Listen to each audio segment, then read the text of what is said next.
So amino acid oxidation and production of urea. So we're looking at nitrogen. So how proteins are digested in animals, how amino acids are degraded, and how urea is made and excreted. Things we're going to be looking at today.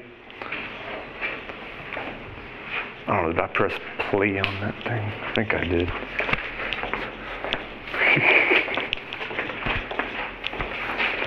Yeah. Okay, so the use of amino acids as a fuel varies greatly by organisms, right? So carnivores, they eat a lot of protein. So 90% of their energy comes from protein, or can be met by amino acids immediately after a meal. Whereas microorganisms scavenge amino acids from their environment for fuel when they need it. They can make pretty much all their amino acids for the most part. Only a small fraction of energy needs of herbivores are met by amino acids. And then plants do not use amino acids as a fuel source, but can degrade amino acids to form other metabolites.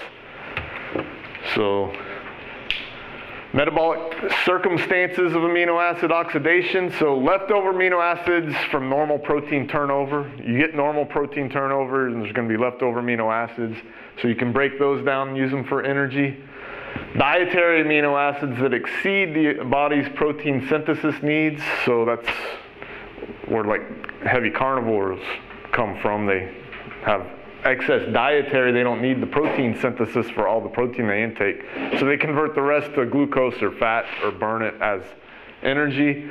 And then proteins in the body can also be broken down to supply amino acids for energy when carbohydrates are scarce. And that puts you in that, starvation type scenario. Or if you have diabetes, that can occur also. And why is that? Not able to break down sugars. No, because for the type 1 diabetes or the type 1 diabetes where you're not producing insulin, you can have a high blood glucose, but then those cells can't absorb the sugar. They can't transport the sugar in because they're not responsive to insulin. So they end up like in starvation mode, even though they're not starving. So dietary proteins are enzymatically hydrolyzed into amino acids. So you eat proteins, the first thing it's going to hit enzyme is pepsin. So that pepsin, I don't know if you remember, did I show a figure that's most active at around pH 1 or 2, right? Pepsin is the antibody, or not the enzyme, most active at around pH 1 or 2 because it's active in your stomach, and it cleaves proteins into peptides in your stomach. Then that'll go into your small intestines where trypsin and chromotripsin, digestive enzymes, if you remember proteases. Do you remember what kind of proteases these are? Serine. Yeah, serine proteases. So these serine proteases then act in your intestine and will cleave those proteins and peptides into smaller peptides in the small intestines. And then aminopeptidases and carboxypeptidases can degrade the peptides into individual amino acids in the small intestines. How do you think these two work? Like, can you tell by the name, what do they do? What does an aminopeptidase do? Breaks down aminopeptides. All peptides have an amino terminus and a carboxy terminus. So it's going to release the amino terminus? So yeah, it breaks off the amino acid on the amino terminus. It's like it's like analogous to an exonuclease, right? But it's only going from the outside in. Whereas trypsin and chromotripsin cleave in the middle, behind specific amino acids. Aminopeptidases will pick off the amino terminus. Carboxypeptidases pick off the carboxy terminus.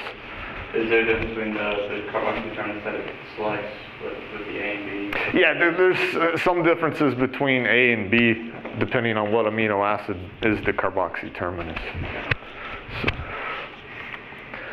So dietary proteins enzymatically degraded through the digestive tract, and we just pretty much talked about that, right? So pepsinogen gets activated to pepsin in the stomach. What is that? What kind of enzyme does that? Zymogen, you remember? So this is the inactive form, needs protease cleavage to become pepsin. Active in the stomach. Pancreas is here. You produce in the pancreas, all the enzymes. The zymogens are the active get converted to the active proteases in the intestines, and you're going to absorb the amino acids and small peptides through the villi of the intestines, right?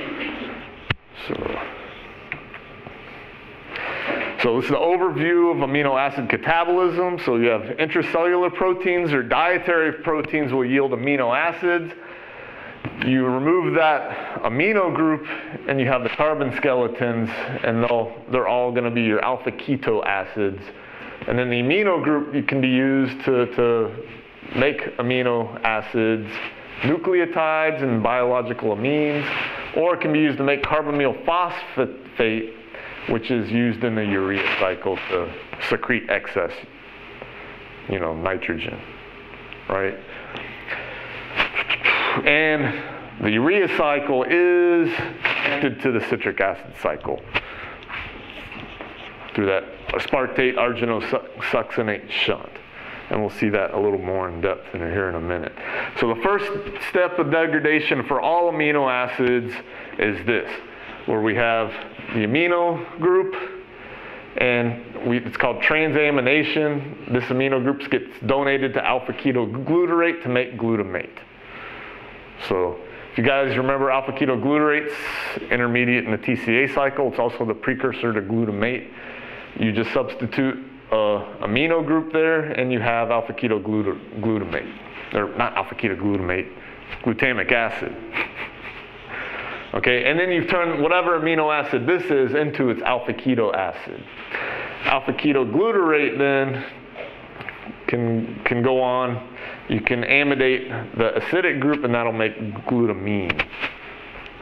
So, and then glutamine, most of the amine groups in the body is stored in glutamate or glutamine. So fates of nitrogen in organisms. Plants conserve almost all the nitrogen. So many aquatic vertebrates release ammonia to the environment, right? Because basically ammonia is toxic, right? Anybody know how ammonia is toxic? Really high acidity. Well, just think about it.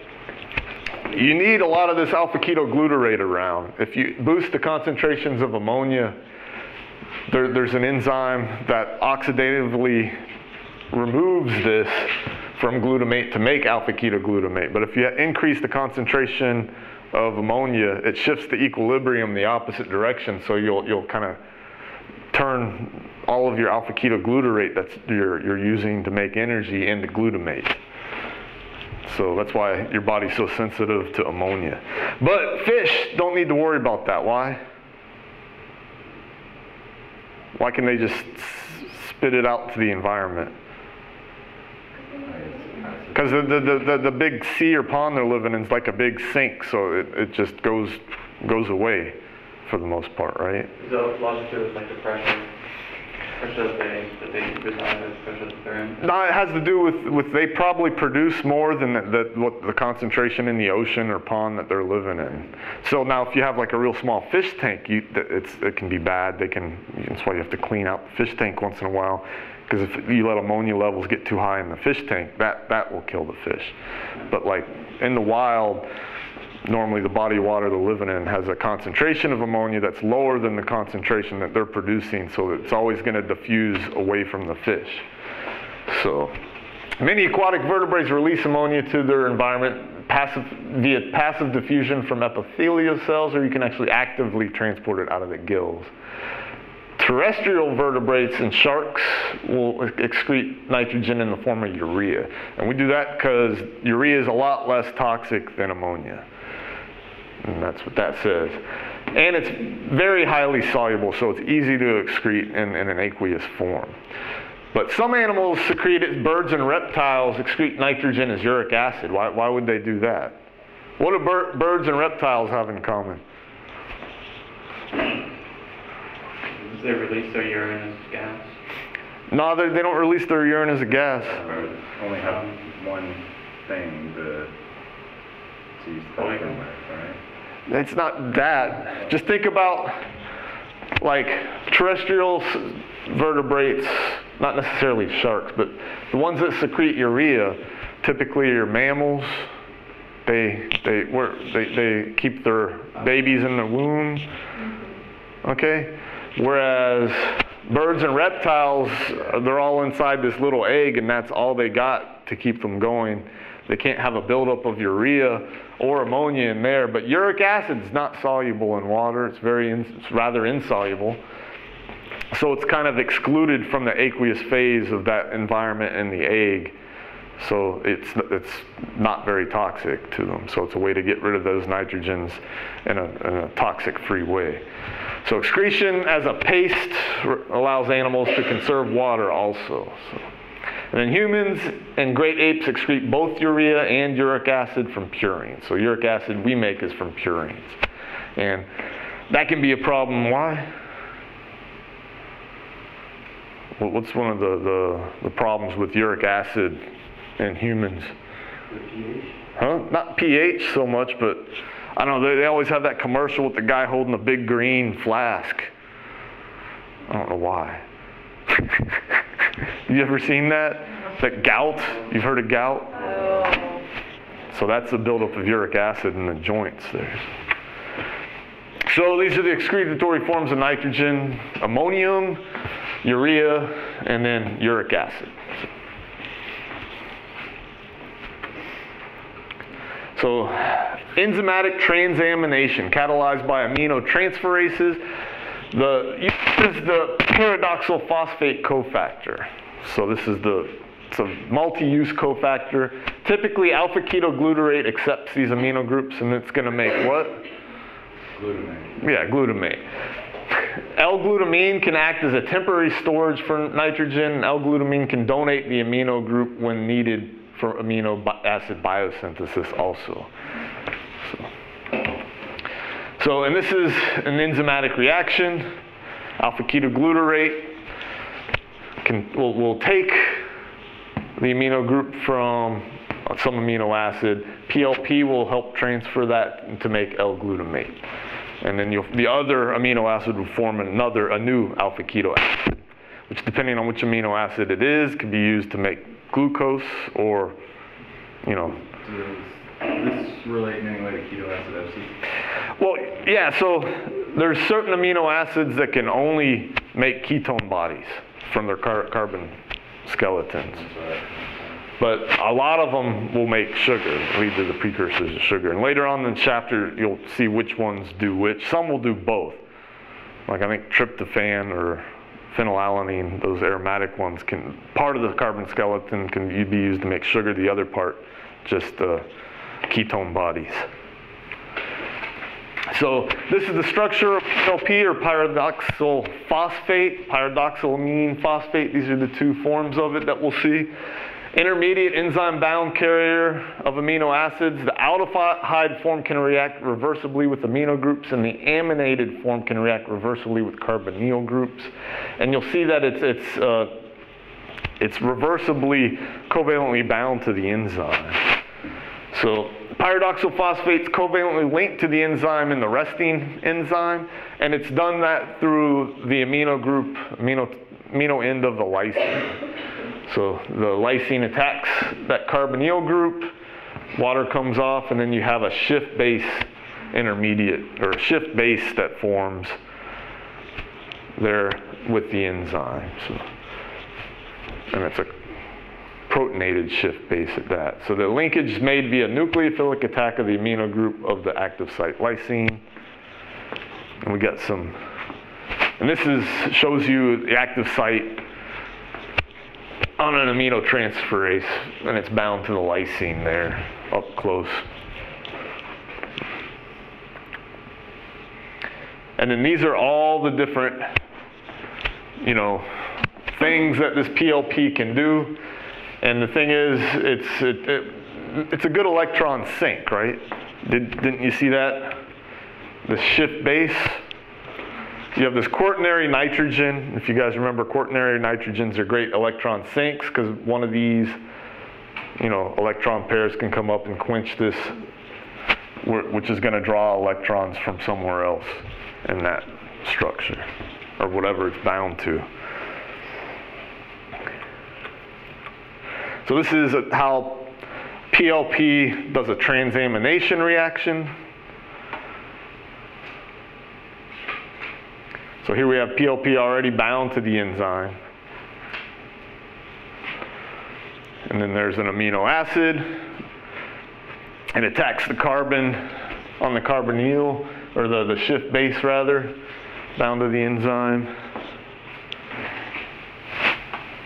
That continues to get protonated again, so it's still a quaternary nitrogen.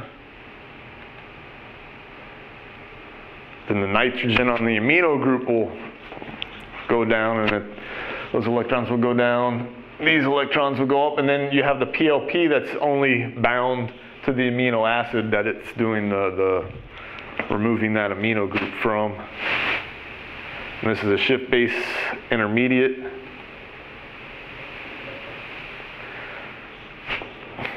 Then the base on the enzyme is going to pick off that hydrogen ion, leaving those electrons on that carbon will drop down.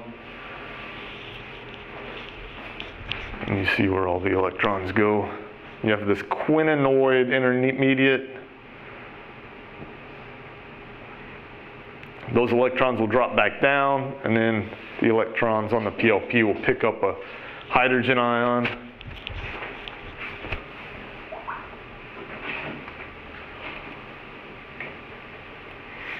And then water will come in and replace that amino group that's left on the PLP.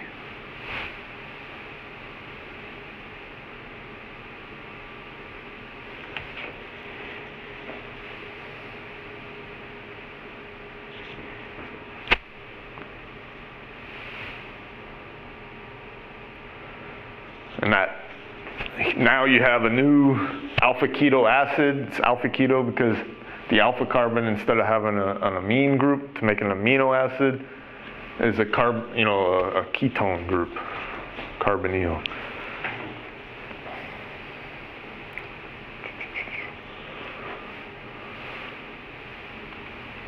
The keto acid glutamate cycle will continue. Yeah, so then that amino group would then be shifted over to, what's it called?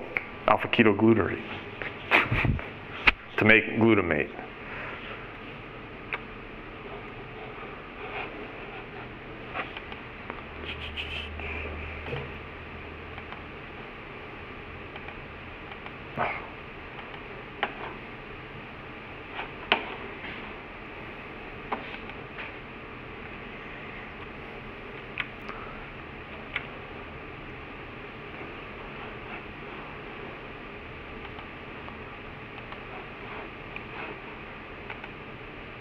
So the next mechanism is this pyridoxal phosphate mechanism and racemization.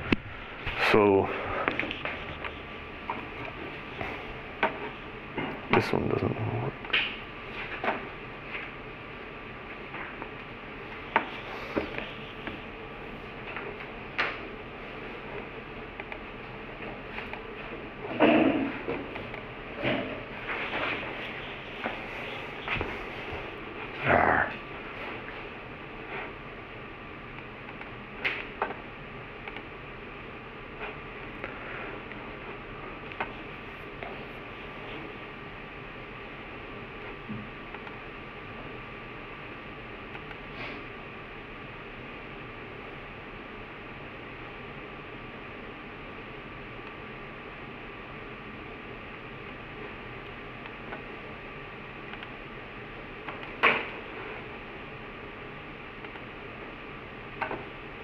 Final.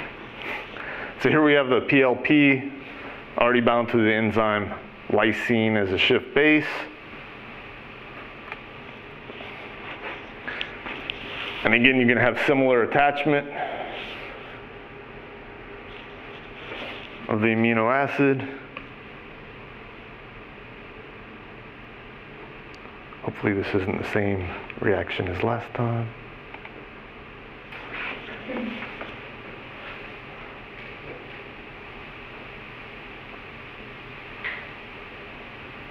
So now we have a shift base with the amino acid.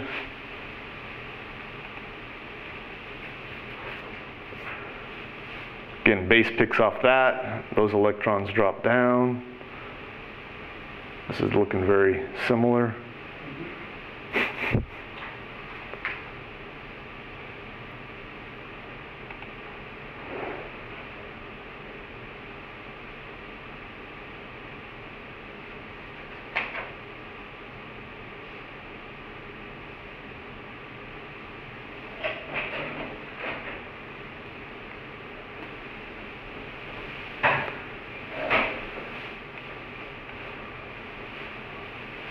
You see, it was a different set of electrons that picked up that hydrogen ion.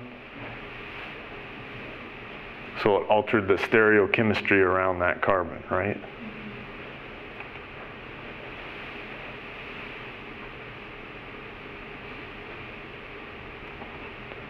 So then you totally, racemized, or it made a racemic, made a D amino acid out of that. So.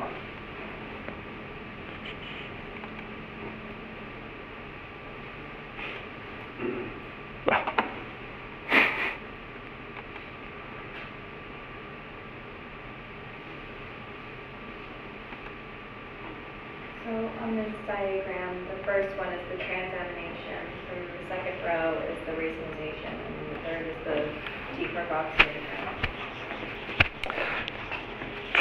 So this one,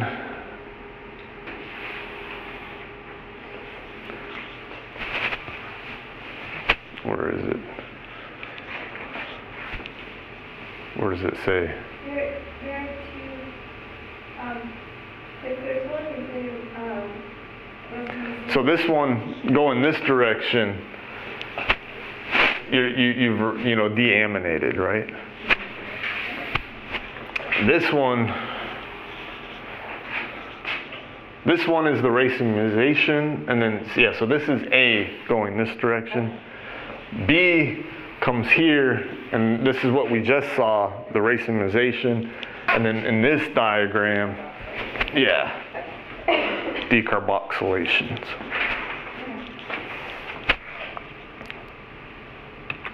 Which is this.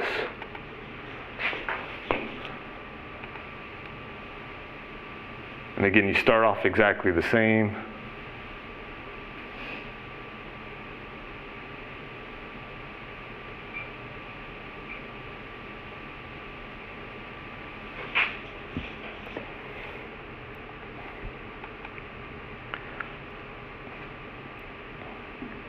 Attaches from the enzyme lysine.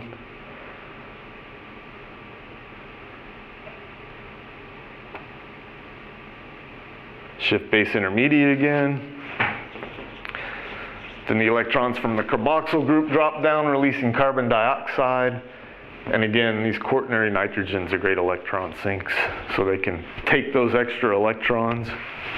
Carbon dioxide is gone, and you have this quinonoid intermediate.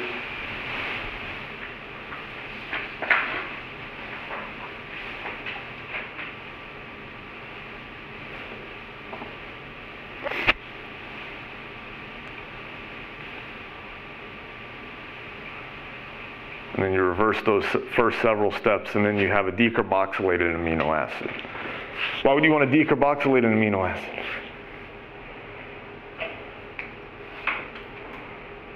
So you can have another amino acid. Some neurotransmitters are just amino acids that are decarboxylated. So now we can continue. So ammonia collected in glutamate is then removed by glutamate dehydrogenase, and that's oxidative deamination occurs within this mitochondrial matrix. So we have glutamate, and it's oxidative because we're going to oxidize it with NAD. So NAD or NADP removes a hydride, right? And then we produce a shift base there. And then water comes in and replaces that shift base, and then we have alpha-ketoglutarate. So ammonia is processed into urea from excretion. At this point, the pathway for ammonia excretion is transamination or transamination plus oxidative deamination. So we transaminate to give glutamate, or alpha-ketoglutarate, that amino group, to make glutamate, and then glutamate will take that, and that amino group will reproduce alpha-ketoglutarate, and this will go on to produce urea. So excess glutamine is processed in the intestines, kidneys, and liver, and ammonia is safely transported in the bloodstream by glutamine, because remember, ammonia is highly toxic. If you have too high a level, it'll use up all your alpha-ketoglutarate, or alpha-ketoglutamate. Not glut. I keep doing that. Alpha-ketoglutarate, right? So, and glutamine synthesis does that. It requires ATP, glutamine synthetase. So first we activate glutamate. These phosphate groups are a much better leaving group than just a water. And then ammonia will come in. Phosphate will leave. Ammonia is, it's not as big and bulky as the phosphate, so it's a lower energetic state then to have the ammonia there rather than the phosphate. And then water will come in and remove that, and then you'll produce urea eventually in the liver. So glutamine is used to transport those amine groups around. Glutamate can donate ammonia to pyruvate to make alanine. So that's one thing you can do right away. Vigorous working in the muscle operates nearly anaerobically and relies on glycolysis for energy. So you produce pyruvate. That glutamate in the muscle can then donate that amino group to make pyruvate, right? Because if you don't, if it's not eliminated, lactic acid will build up. So what happens to the lactate that builds up in the muscle? Do you remember? Muscle aches. Because muscle aches, but what does it do also if you're actively working? That'll go to the liver, and that's called the Cori cycle, right? This is very similar to the Cori cycle. It's I forget what they call it. The Glucose-Alanine cycle. So rather than re-reducing the pyruvate to lactic acid, you make alanine. Alanine goes to the liver, remakes pyruvate, which can then, I'm pointing at the wrong thing. Remakes pyruvate, which can then go on to make glucose back to the muscle, do glycolysis and pyruvate and so forth. So it's kind of similar to the Cori cycle, except what aren't you doing in the muscle here? So for the Cori cycle, the muscle has to make the lactate, right? Because it needs that NAD free to burn more sugar. So here you're not getting that done. So excess glutamate is metabolized in the mitochondria of hepatocytes. So glutamine comes in, glutaminase will convert that to glutamate. Here we have glutamate that comes in, picking up that amino group. Glutamate comes in, glutamate dehydrogenase converts it to alpha-ketoglutarate, and then the free ammonium can be picked up, and carbamyl phosphate synthetase 1 will activate that. So you add a carboxy group to it, and then you have the amino group. Carbamyl phosphate is the product, and that's like one of the first entry steps into the urea cycle. You have oxaloacetate aminotransferase.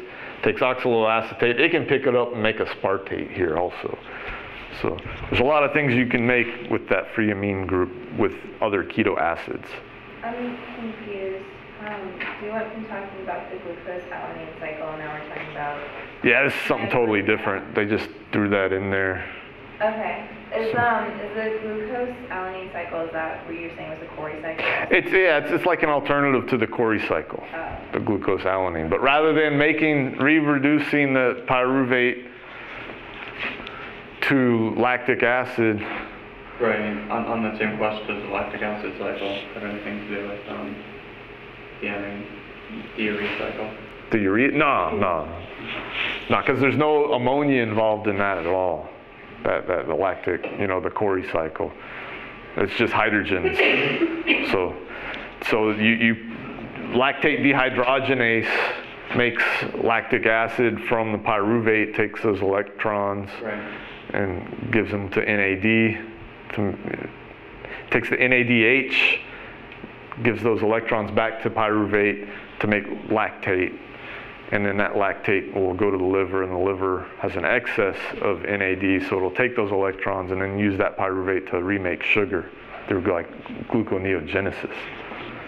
Is there a name for the cycle that happens in the mitochondria on the next slide? The urea cycle. Oh, that's the urea. Sure. Yeah. So this is basically the urea cycle. Ammonia is highly toxic, must be utilized or excreted. Free ammonia released from glutamate is converted to urea for excretion. Carbamyl phosphate synthetase 1 captures that free ammonia in the mitochondrial matrix, and this is the first step of the urea cycle. So that's the regulated step of the urea cycle also. And this is the overall nitrogen acquiring reaction of the urea cycle. You have ATP and bicarbonate. That bicarbonate needs to be activated for it to pick up that amine group. So it gets phosphorylated. You add, it attacks the gamma phosphate group of ATP, releasing ADP. Then you have, carbonic phosphoric acid anhydride, or carbamyl phosphate is what this is also called. Then the amine group can go on and attack that carbon, releasing the phosphate. Phosphate's a much better leaving group than water would have been. Release the free phosphate, and now you have carbamate, and then this needs to be activated for it to react further, so it picks up another phosphate from ATP, so to make carbamyl phosphate. And then that's what's used in the urea cycle after this. Carbamyl phosphate synthetase mechanism. So again, we have ATP and bicarbonate. We've got to activate the bicarbonate first. Attacks that gamma phosphate group. Now we have carbonic phosphoric acid anhydride, or carbamyl phosphate.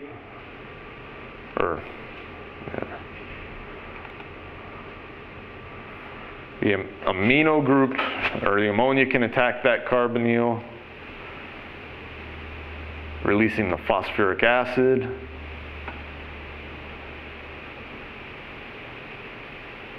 You have carbamate ion, which then needs to be activated for the next step in the urea cycle. So it reacts with another ATP and becomes phosphorylated.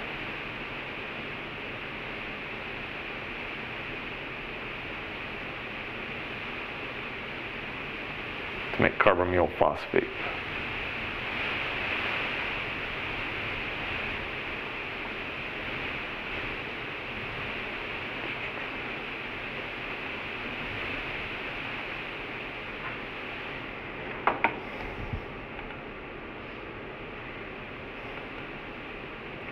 So nitrogen from carbamyl phosphate then enters the urea cycle. So here we've made carbamyl phosphate. It's going to react with ornithine to produce citrulline. Then it leaves the mitochondria. You need 2 more ATPs to convert citrulline to citrial AMP intermediate, so it gets adenylated. And then that citrial AMP intermediate, aspartate comes in, deadenylates it, and replaces it, and you have arginosuccinate as that reaction. Arginosuccinate can then be broken down into fumarate and arginine. Fumarate will do what? Do you guys remember? It's an intermediate in the TCA cycle, right? So this will go on to the TCA cycle. Arginine you can cut off the urea portion here, hydrolyze it, add water across those bonds, which will then regenerate ornithine, and then ornithine is back at the beginning of that cycle, will react with the next carbamyl phosphate back into the mitochondria.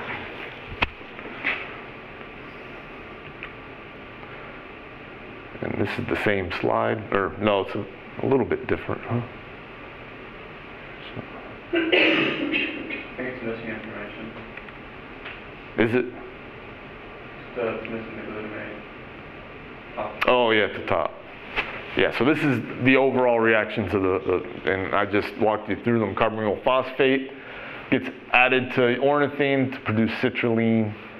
Citrulline reacts, it gets adenylated to produce citrial AMP intermediate that reacts with aspartate.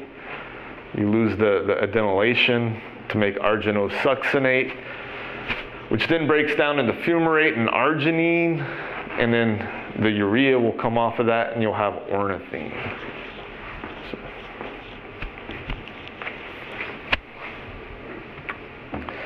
So entry of aspartate into the urea cycle, and that's this reaction. So it's the second nitrogen acquiring reaction. Again, ATP, the nitrogen here falls down, and then these electrons will fall up and attack this adenosine, so then this will be adenylated citrial AMP, and then the aspartate can attack this, and you have arginosuccinate, and then you release the adenylate from there in that step, and you have arginosuccinate with that amino group tying the two together. And then if you look, this is basically, oh, I have that mechanism here too.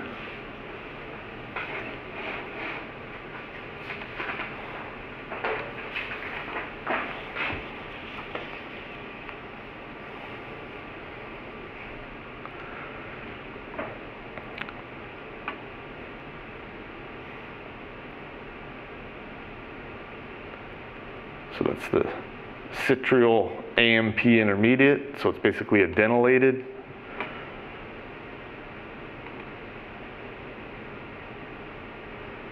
Aspartate comes in. The amino group will attack, removing the adenylation.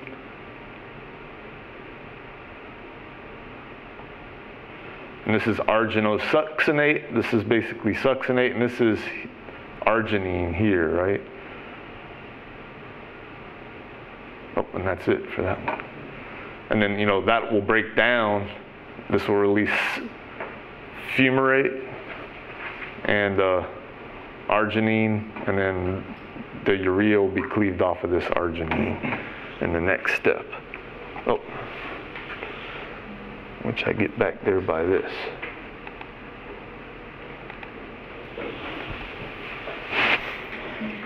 So aspartate arginosuccinate shunt leaks the urea cycle and the citric acid cycle. Why? Why are those linked? Because The arginine succinate. yeah, the arginine succinate will produce fumarate, which will get converted back to malate. Malate will be transported into the mitochondria, and then it can re-enter the citric acid cycle and eventually become fumarate again. So regulation of the urea cycle, carbonyl phosphate synthase 1 is activated by N-acetylglutamate.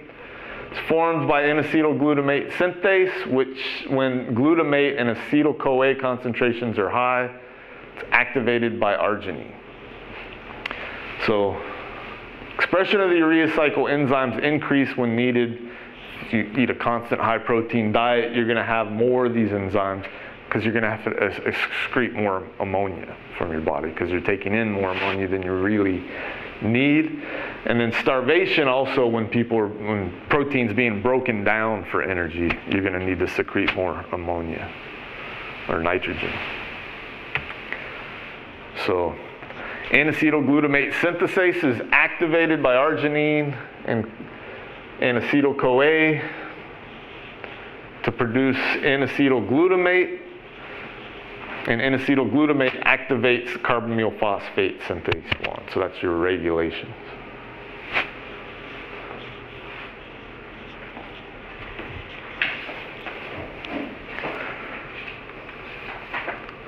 So you guys know not all amino acids can be synthesized by humans, right? Yeah. You have your essential amino acids and your non-essential, right? Yeah. Yeah, so that's what this is about right. So essential amino acids must be attained by dietary protein. Those include histidine, isoleucine, leucine, lysine, methionine, phenylalanine, threonine, tryptophan, and valine are your essential ones. All the other ones are non-essential, except there's some that are conditionally essential, like tyrosine, proline, glycine, glutamine, cysteine, and arginine. So consumption of a variety of food supplies pretty much all of the amino acids you're going to need, though, right? So, but if you're only eating like one thing all the time, you might end up with a deficit of one of the essential amino acids. This includes vegetarian-only diet, so they can get complete protein also. So the end products of amino acid degradation, intermediates of the central metabolic pathway, right? What was it? One end product that we've already talked about? Huh? Pyruvate, yeah, pyruvate is part of that central metabolic pathway. It's the end product of glycolysis, right? And then there's the other one. Huh? Fumarate, yeah. Alpha-ketoglutamate, or alpha-ketoglutarate. Why do I keep saying that? I'm brain dead today. So basically, and we can divide all these amino acids into two classes. So you have ketogenic amino acids or glucogenic amino acids. So ketogenic amino acids, and then some amino acids, pieces of them go to both pathways. And those are marked in red here. So you have like isoleucine is partly ketogenic and partly it can form succinyl-CoA for part of the isoleucine carbon skeleton. Same with threonine, phenylalanine, and tyrosine. You can make fumarate, and then acetyl-CoA or ketone bodies like that. So you're going to want to know which ones are ketogenic and which ones are glucogenic. And this shows you which ones were and where they are in the pathway. So arginine, glutamine, histidine, proline, and glutamate will all end up producing alpha-ketoglutarate. Isoleucine, methionine, threonine, and valine will all produce succinyl-CoA. Phenylalanine and tyrosine can produce fumarate. And asparagine and aspartate can produce oxaloacetate, along with alanine, cysteine, glycine, serine, threonine, and tryptophan will produce pyruvate, which can be used to produce oxaloacetate also, or it can be used to produce acetyl-CoA, or it can be used to produce sugar, right, glucose. And then isoleucine, leucine, threonine, and tryptophan will produce acetyl-CoA, so these are all your ketogenic. And so are these. Leucine, lysine, phenylalanine, tryptophan, and tyrosine can produce acetyl-CoA, which is one of those first steps in producing ketone bodies, right?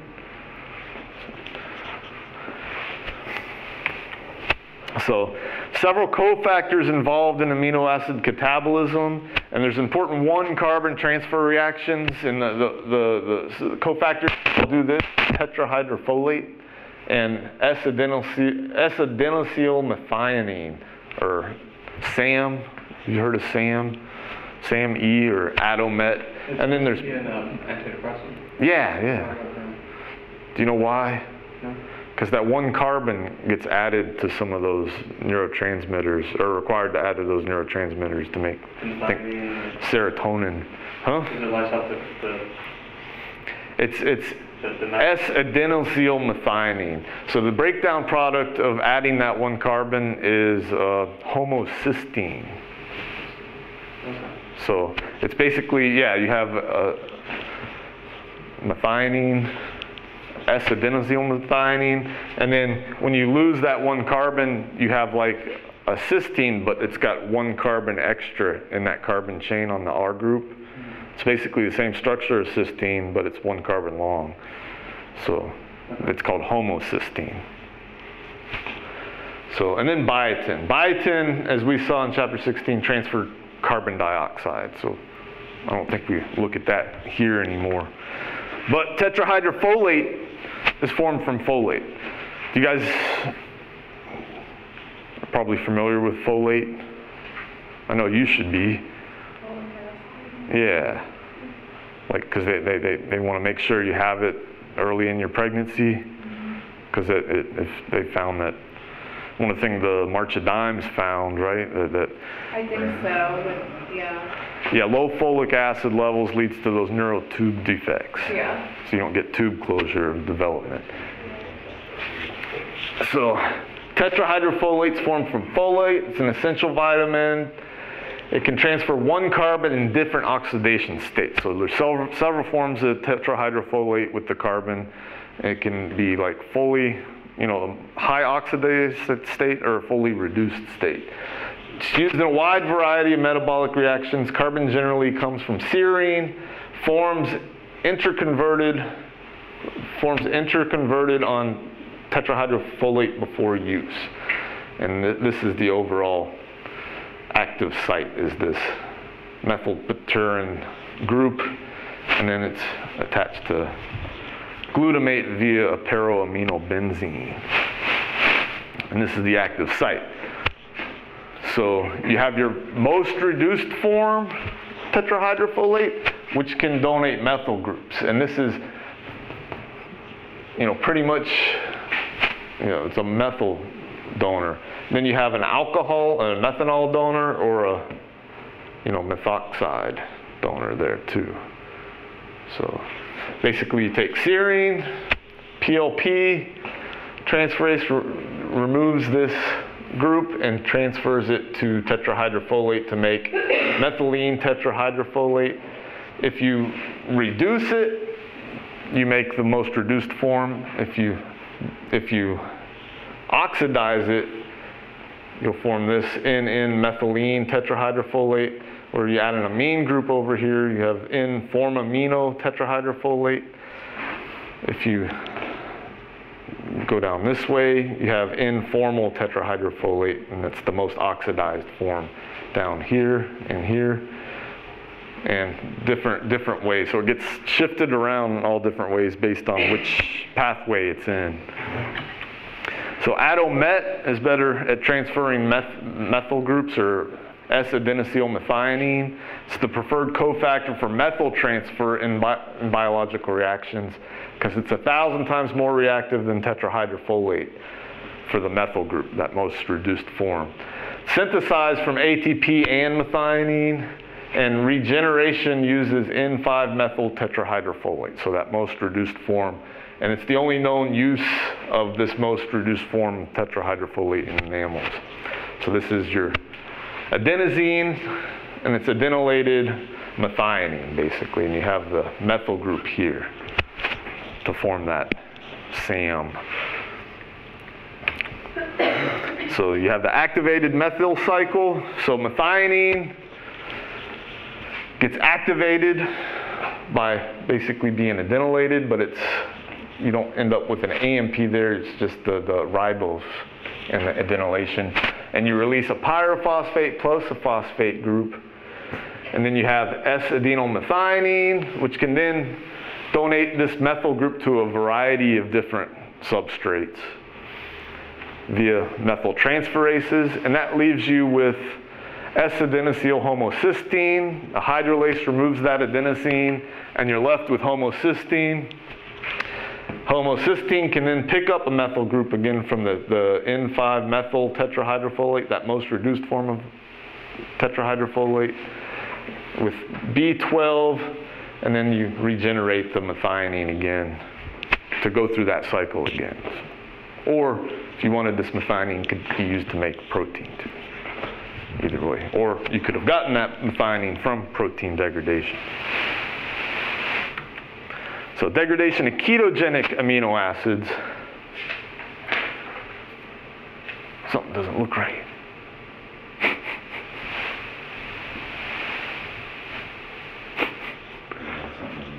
Huh?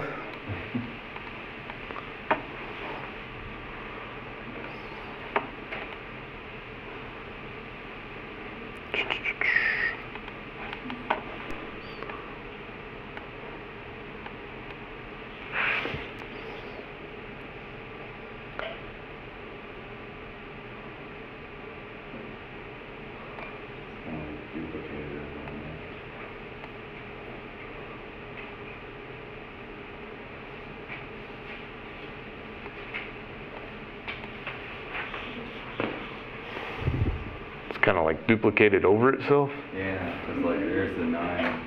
It looks normal in the normal one. Oh, really? Yeah. Where it says 9 steps, part of that's cut off over on the left, and then over on the right, there's Let's see if I just make a new one. it's like that part's over there. There you go. Yeah, I don't know why that last slide was like. I just copied it and pasted it right behind it, and it came out normal. Weird. So, degradation of ketogenic amino acids. So we have tryptophan, lysine, phenylalanine, tyrosine. Pyruvate is not an amino acid. So part of this tryptophan is going to end up making pyruvate along with alanine. Then this can, all of these end up eventually being acetyl-CoA, which will end up being a ketone body and are used as energy. So wondered why that one was all messed up. Degradation intermediates of tryptophan are to synthesize other molecules. So tryptophan, one of our amino acids, the ring group can be used to make nicotinate, which is a precursor for NAD and NADP, or it can be used to make serotonin. So if you notice, this one's been decarboxylated. So that's one of those decarboxylation reactions that's used to make serotonin from the indole ring, or actually the whole tryptophan itself. You just remove this and you add a hydroxyl group on the indole ring to make serotonin. Or indole acetate, which is a plant growth factor also. So genetic defects in many steps of phenylalanine degradation can lead to disease. You guys have heard of these, PKU. So that's the one they prick the babies with. What's the meaning of the X? The what? The X passing by to the So if you don't alpha have activity of this enzyme, then it leads to the phenylketonuria. Okay. So phenylketonuria is that disorder that you can't break down phenylalanine. They test you for this when you're an infant, like newborn. And if they find that you test positive, you don't have this enzyme, the rest of your life, you modify your diet so you really limit the amount of phenylalanine that you eat. So you keep your phenylalanine levels low. Otherwise, you end up with toxic amounts of phenylalanine, and it can stunt your growth and cause mental problems. That's pathology and Huh? different symptoms for different. Yeah, different enzymes. So breaking down phenylalanine. So tyrosine aminotransferase, if you don't have that, it leads to tyrosinemia 2. Parahydroxyphenyl pyruvate dioxygenase can lead to tyrosinemia 2. That makes homogeneacetate. Homogeneacetate then can get converted to acetoacetate. If you don't have that enzyme, can lead to alkaptonuria. Acetoacetate converts it to fumarate acetoacetate. Acetoacetate that gets hydrolyzed by fumarate acetoacetate. If you don't have that, that's tyrosinemia 2 or 1. God. So it's like word salad here, right?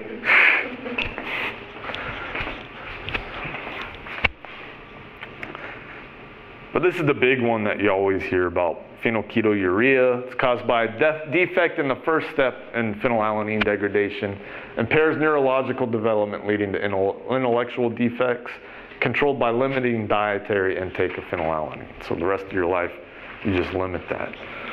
You can take phenylalanine to substitute.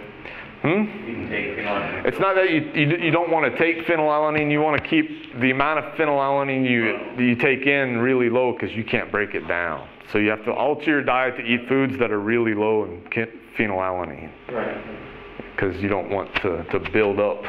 But then you take the phenylacetate or These you don't really need so much.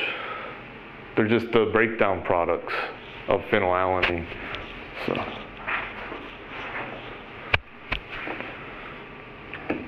Degradation of amino acids to pyruvate. So threonine can be oxidized to produce 2-amino-ketobutyrate, which will then be, you know, we add acetyl-CoA from that. You can remove this acetyl group, and then you have basically glycine, right? Yeah. So that basically takes threonine to glycine, and then glycine can then be broken down in several different ways, right? So we can break it down, oxidize it to CO2 and ammonia, and you'll have 1 carbon left. And then that can go to methylene N5-N10H4 folate via PLP to make H4 folate, or serine hydroxymethyl transferase can produce serine from the glycine. And then that serine can be converted to pyruvate to make glucose. And there's 3 different pathways. Like we said, there's hydroxylation to serine, and that'll ultimately result in pyruvate. Pathway 2 is glycine cleavage enzyme apparent. It's the major pathway in mammals. Separation of 3 central atoms releases carbon dioxide and ammonia, and then that methylene group is transferred to tetrahydrofolate. So that's one place where tetrahydrofolate will get that methylene group. Pathway 3 is D-amino oxidase, relatively minor pathway, ultimately oxidized to oxalate, major component in kidney stones. So glycine cleavage enzyme.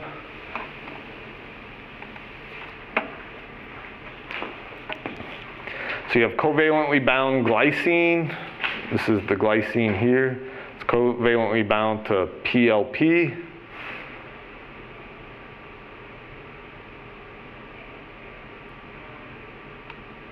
And it plays really slow. These electrons drop down, releasing carbon dioxide. You have this carbanion.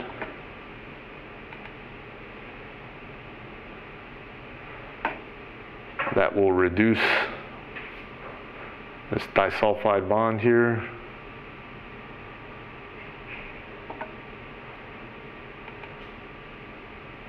And then a lysine will come in and attack this on the PLP.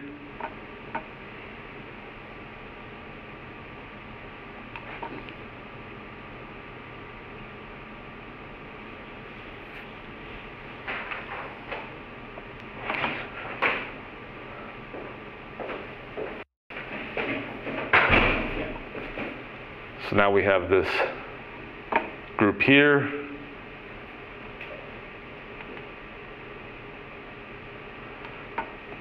Tetrahydrofolate can then come in, pick up this methylene group.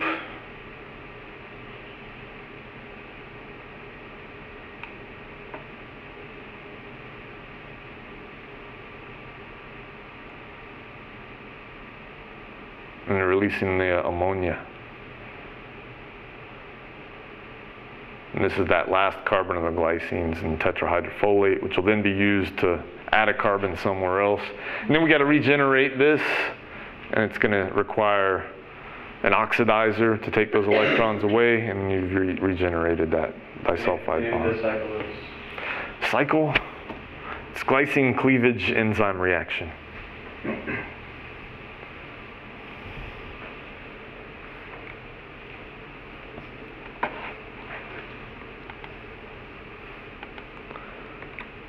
Next reaction, the other reaction to break down glycine is serine hydroxymethyl transferase reaction. Here we have the glycine bound again to PLP.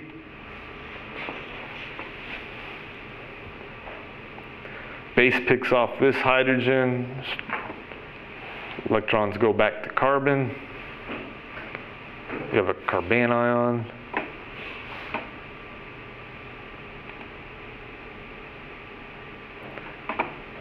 The N5-N10 methylene tetrahydrofolate, what we could have just produced, attacks the methylene group,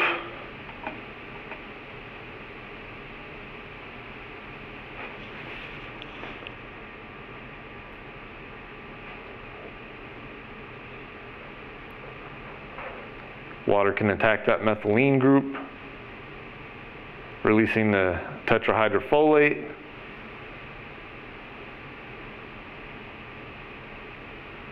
Now this is basically the skeleton of serine, right?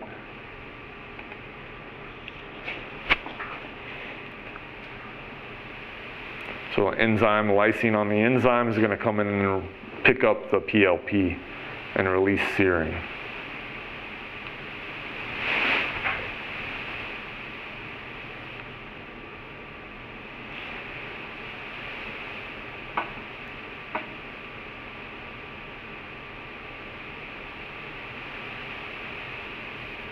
Of course, it exists as a Zwitter ion in physiological pHs.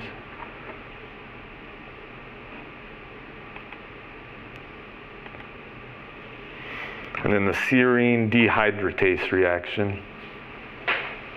So covalently bound serine.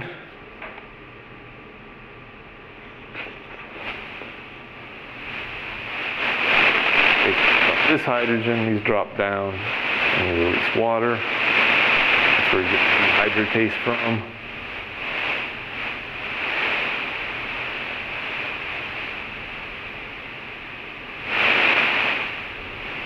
Lysine is going to replace that.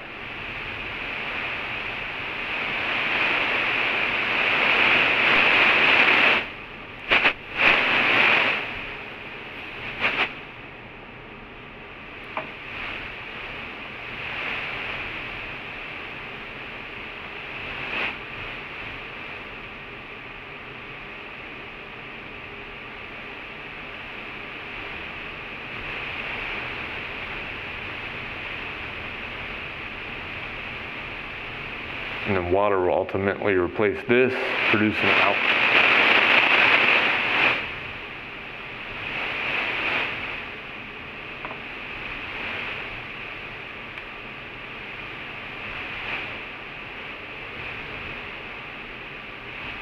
Pyruvate.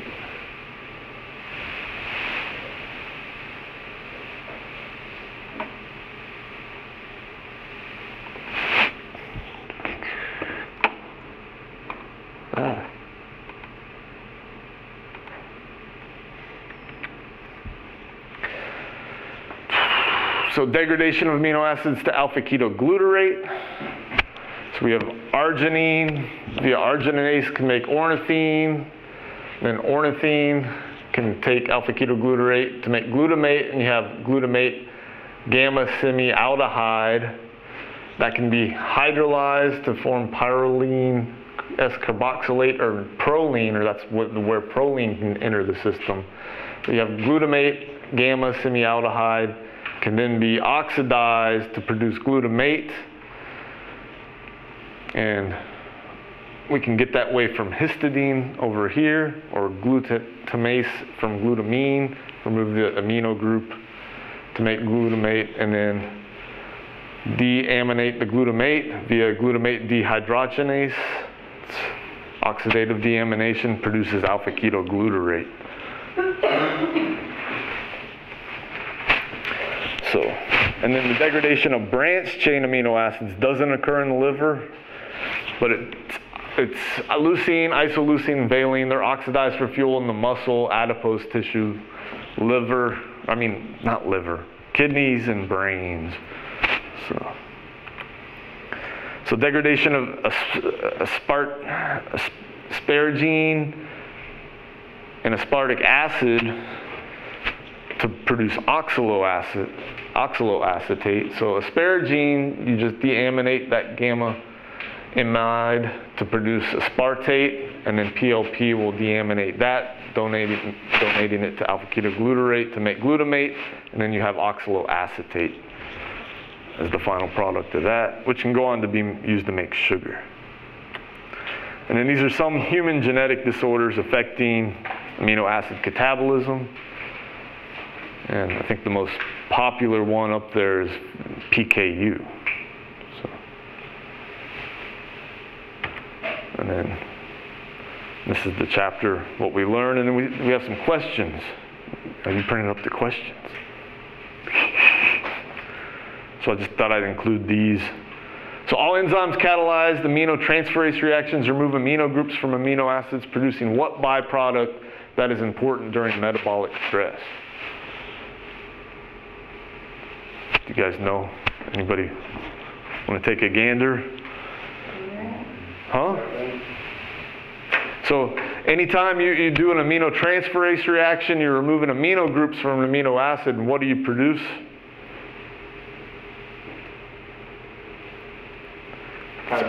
Alpha keto acid, right? The carbon skeletons might be different, but they're always alpha keto acids because you have that ketone group on the alpha carbon. So, and those alpha keto acids, most of them are either TCA intermediates or pyruvate. So the acidic and alkaline environments of the upper gastrointestinal tract promote what type of enzymes needed to activate proenzymes that may be required for protein metabolisms? Yeah, peptidases, right? So amino acids are not stored in appreciable concentrations. However, what amino acid would be found significantly concentration in the blood of a basketball player after a long, intense workout in the gym? What do you think? Alanine. Huh? Alanine? I'm gonna throw in Yes. Jane. Huh? You're right. Alanine? Yeah? Yeah. Yeah. Because that was in the cycle. It's part of that, yeah, glucose-alanine cycle, right? Because you make pyruvate, it gets converted to alanine by adding that amino group. Yes. See? 2 nitrogen-containing groups are used to make urea in the liver cells. What 2 molecules of the urea cycle contribute to those 2 groups?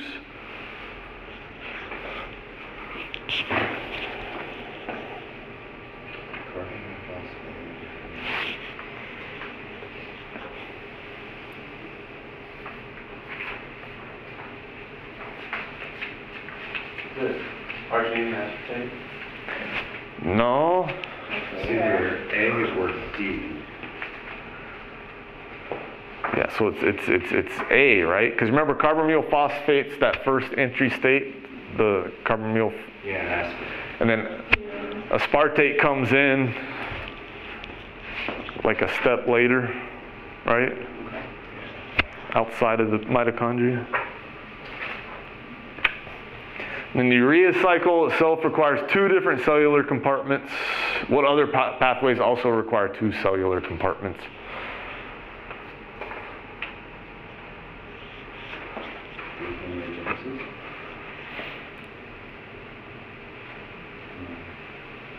Yes. I wasn't too sure, I was guess. Yeah, because remember you shift in and out. Well, I know that in the lecture there was the back and forth with the genesis you were running. Yeah.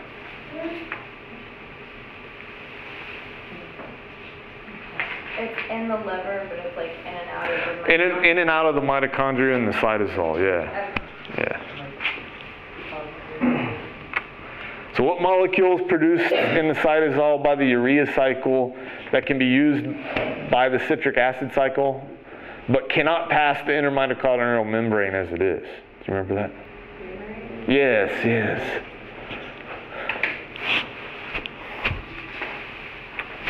Amino acid oxidation requires cofactors that can serve as 1 carbon source for amino acid and nucleotide synthesis. Which molecule below does not function as a 1 carbon transfer molecule? Biotin? No, that donates carboxyl groups, right? That's a 1 carbon molecule. They all do. No.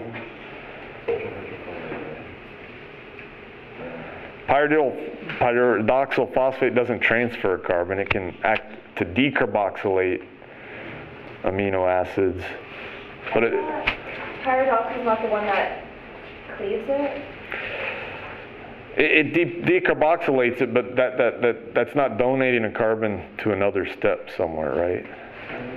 It's just removing that carbon from an amino acid. So, but biotin is what actually will add a carboxyl group to something else.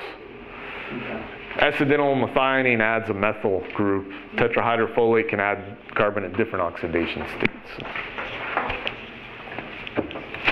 So which molecule is produced by oxidation of most amino acids, leading to potential carbon loss by organisms that cannot fix carbon?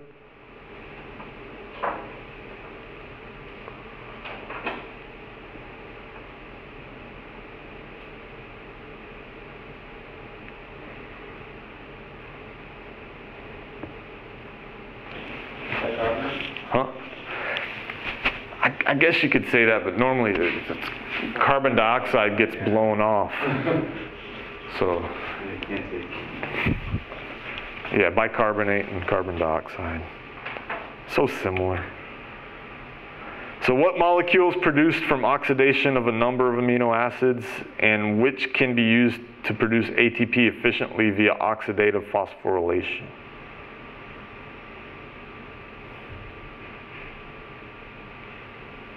So we haven't talked about oxidative phosphorylation yet, right? Yeah, NADH.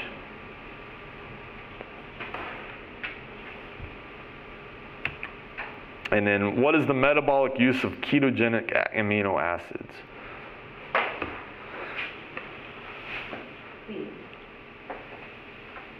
Yep.